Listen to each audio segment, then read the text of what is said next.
the real cost of a burger. First, I'm going to show you a video of a dairy farm that ended up getting shut down by PETA.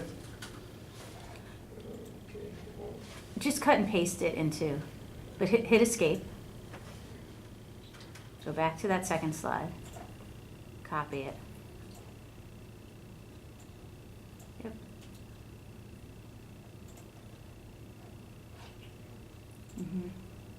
The Google, it's on the bottom. Yep, there you go.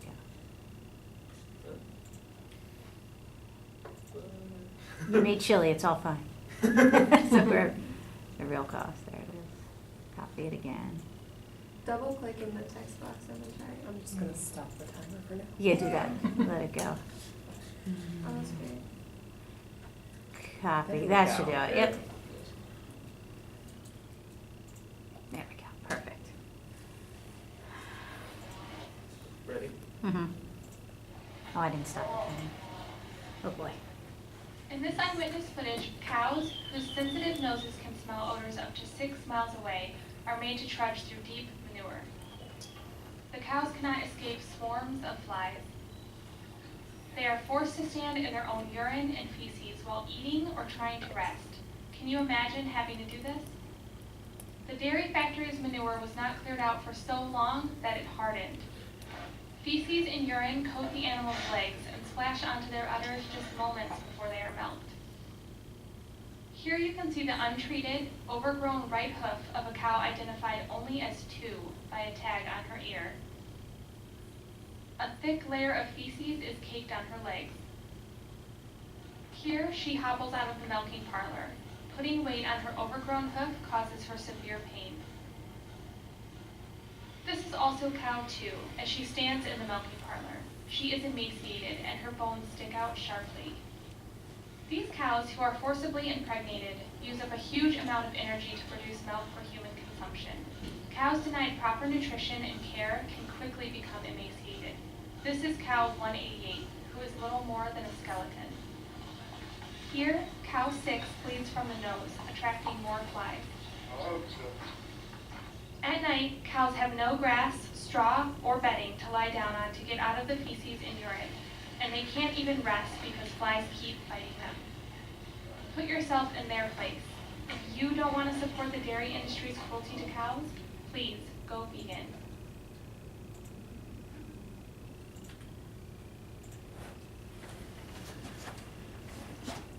Just project it, yep. There you go. So that was one example of the tons of videos that I found. The rest of them were a little morbid. That's also why I gave you the chili before the video. So first I want to talk about the effects that the cattle industry has. Cows are responsible for 15 to 18% of global greenhouse gas emissions. For comparison, cars globally are only responsible for about 14%. And cows produce methane gas, which is 100 times more effective at trapping heat in our atmosphere than CO2 is. Cows also pump out over 119.1 million tons of methane gas every single year. One of the world's largest forests, the Amazon, 70% of all the Amazon that's cleared turns into cow pastures after the logging industry goes through and knocks them all down. This is devastating for the Amazon since it's responsible for absorbing 1/4 of all the CO2 on land, which is about 2.2 billion tons of CO2 a year. And this is Sister Dorothy Stang, and on February 12th, 2005, she was shot to death by 2 assassins. As she read aloud from her Bible, 2 gunmen shot her down as she was protesting the deforestation of the Amazon. She was living in the Amazon for about 20 years, and it's believed that the assassins were hired by the logging and the cattle industry. Between 2002 and 2013, 908 environmental activists have been murdered in Central and South American countries, and only 10 of those ended up with convictions.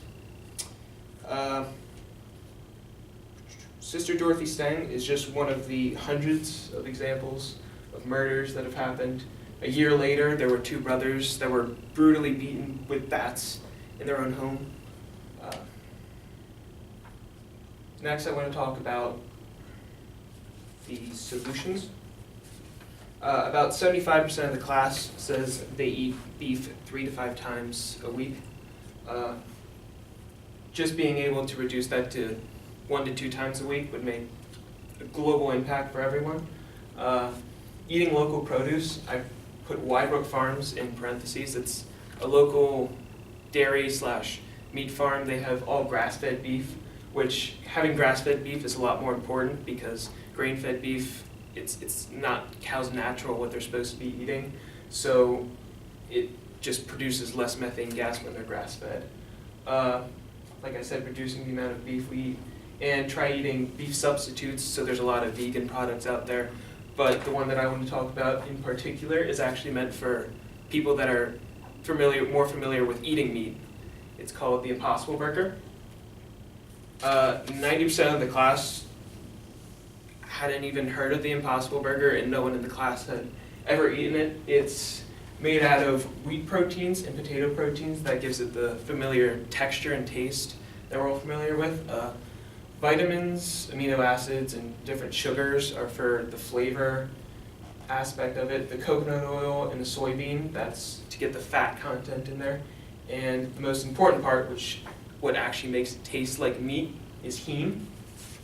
Heme is a single-cell molecule that occurs naturally in every plant and animal alive. It allows blood to carry oxygen, and it is super abundant in animal muscle, which is why you can find so much of it in ground beef and pork and all this. But the problem was trying to get a plant which has small amounts of heme in it to actually reproduce naturally. So what they did at Impossible Foods, they got a spore, and they injected a part of the heme into it, so that fermentation, kind of like what happens in beers and wines, it could rapidly produce a lot quicker, so that they could produce mass amounts of it. And they're doing about 100 million pounds of the Impossible Burger globally as of next year. They don't sell it commercially, it's sold to kitchens only, which is the only reason I had it, because at my work, Nectar, we were one of the test places in Philadelphia to try and serve, but we didn't end up doing it. The closest heme-based plant molecule to beef is from the soybean root, and is atom for atom identical as well.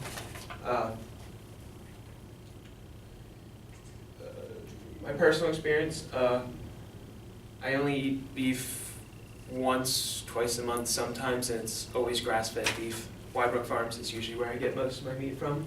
I stopped eating ground beef mainly because I'm not only a chef, I'm also an environmentalist. So just learning about all this really just affected the way that I view the beef industry. And what I want everyone else to take away from this is you don't have to reduce the amount of beef, but at least just think about the way that how you eat food and how it affects everyone else. That's it. Great.